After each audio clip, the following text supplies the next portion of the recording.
Assalamualaikum warahmatullahi wabarakatuh. Bertemu lagi dengan saya Fitri Handari, mahasiswa Ekonomi Islam angkatan 2018 Universitas Jambi. Baiklah teman-teman, di video kali ini saya akan membahas materi tentang akad-akad lainnya.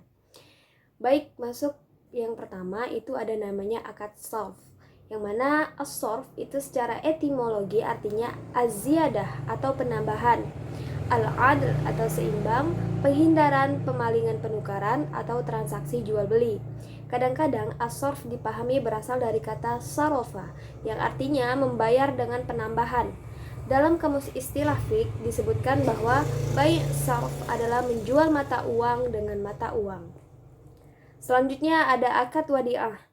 Wadi'ah berasal dari wada'ashi syai'a yang artinya meninggalkan atau menitipkan sesuatu pada orang lain yang sanggup menjaga sebagai titipan murni dari satu pihak ke pihak lain, baik individu maupun badan hukum yang harus dijaga dan dikembalikan kapan saja si penitip menghendakinya.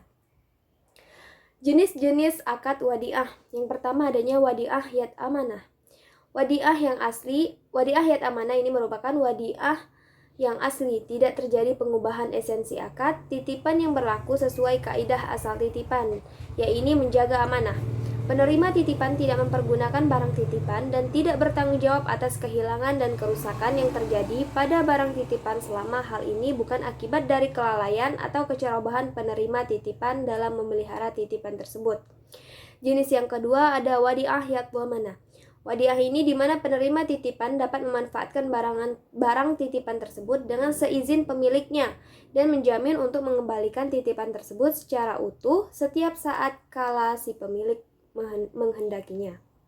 Akad selanjutnya yaitu akad wakalah. Wakalah berasal dari wakala yakilu waklan yang berarti menyerahkan atau mewakilkan urusan. Al-wakalah juga berarti penyerahan dan pemeliharaan. Akad wakalah adalah akad yang memberikan kuasa kepada pihak lain untuk melakukan suatu kegiatan di mana yang memberi kuasa tidak dalam posisi melakukan kegiatan tersebut.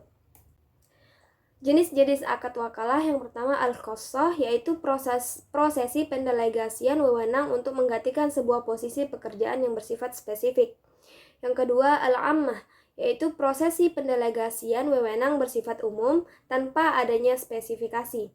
Yang ketiga, al-muqayyadah, di mana wewenang dan tindakan si wakil dibatasi dengan syarat-syarat tertentu.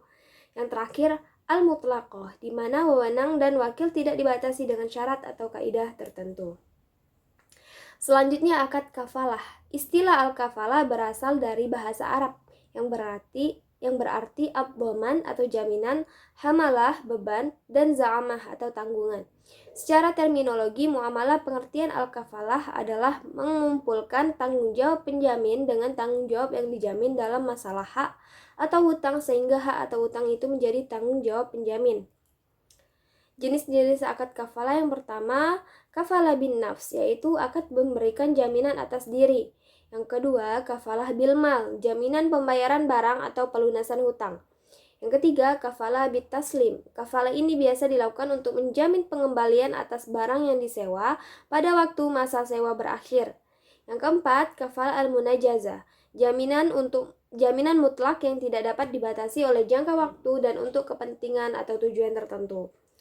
Yang kelima, kafalah al-mu'allaqah, yaitu jaminan ini merupakan penyederhanaan dari kafalah al-munajazah, baik boleh industri perbankan maupun asuransi, di mana jaminan dibatasi oleh kurun waktu dan tujuan tertentu.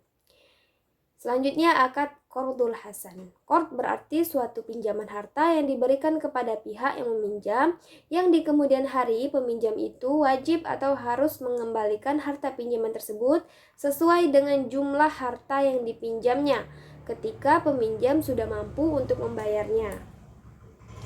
Selanjutnya akad al-hiwalah, yaitu secara etimologi maksud al-hiwalah bisa diartikan dengan peralihan, perpindahan, perubahan warna, memikul beban di atas pundak atau bertanggung jawab.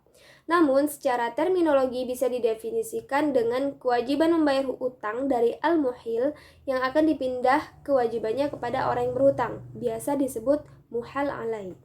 Dari definisi di atas dapat ditarik kesimpulan yaitu akad hiwalah merupakan utang yang dialihkan dari pihak yang berhutang dan akan dibayarkan oleh pihak yang bertanggung jawab. Lalu setelah uang itu semua lunas, maka yang wajib membayar kepada muhal alaih yaitu muhil dan dengan tambahan fi yang sudah disepakati bersama di awal. Jenis akad hiwalah yaitu yang pertama hawalah dain, yaitu suatu kewajiban yang dimiliki seorang atau orang lain guna memindahkan hutangnya. Yang kedua hawalah hak, yaitu tagihan yang dimiliki seseorang guna memindahkan haknya ke pihak lain. Yang terakhir itu ada akad ar-rohan. Rohan menurut istilah syariat adalah menjadikan benda yang memiliki nilai menurut syariat sebagai jaminan utang, sehingga seseorang boleh mengambil utang atau mengambil sebagian manfaat barang tersebut.